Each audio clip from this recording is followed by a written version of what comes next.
I'm Colonel Michael Rapich, and I'm currently the Superintendent of the Utah Highway Patrol.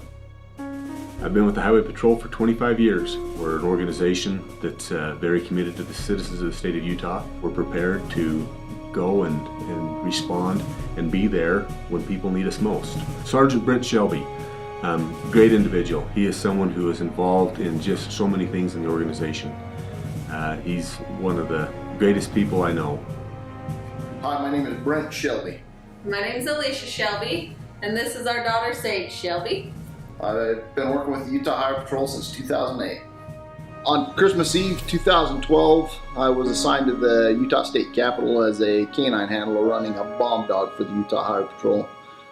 That day we were having a pretty substantial snowstorm. I get a call and he's saying, Leash, it's really, really bad out there. There's so many crashes. I responded to a crash at 7600 South on I-15 southbound in Midvale. While I was out on that crash, I was setting up road flares to keep people from coming into the crash scene as we were on the left side of the highway there.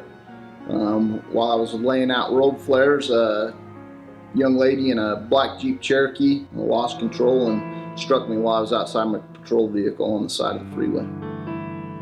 When she struck me, she pitched me up into the air and down the shoulder of the highway. Captain Blair was like, Leisha, I'm coming.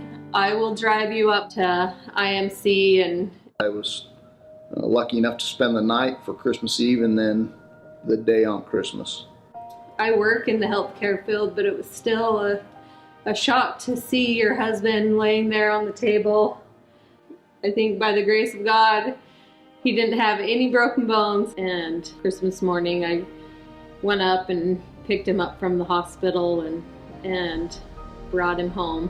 I also had to take time off of work to take care of him because he was completely out of it, and he would wake up and think he was back in Iraq, and it was definitely life-changing. I had to be able to accept help. James came over and he brought us Chinese one night, and we sat and visited, and Honoring Heroes had raised some money for us, and he gave us a check, and that helped us a lot at that point in time because we were able to catch up on our bills with the money that he gave us, and it helped us out a lot.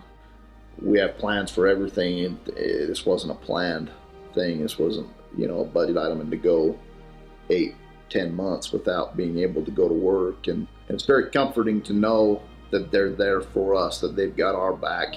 So thank you very much, Honoring Heroes, for everything that you've done for us and everything that you do for all the other people. You guys are amazing. Thank you. The Honoring Heroes Foundation is always there to support our troopers. They're always there to represent themselves as community leaders who are there to support the Utah Highway Patrol and the Department of Public Safety, and specifically Utah State Troopers in every aspect that they are. In the capacity I have as a superintendent, quite often we get the opportunity to make the Honoring Heroes Foundation aware. They reach out to family members or the individual, and they coordinate getting them help when they need it most, which in turn gets them back out on the road, doing what they do best, which is taking care of the citizens of the state of Utah.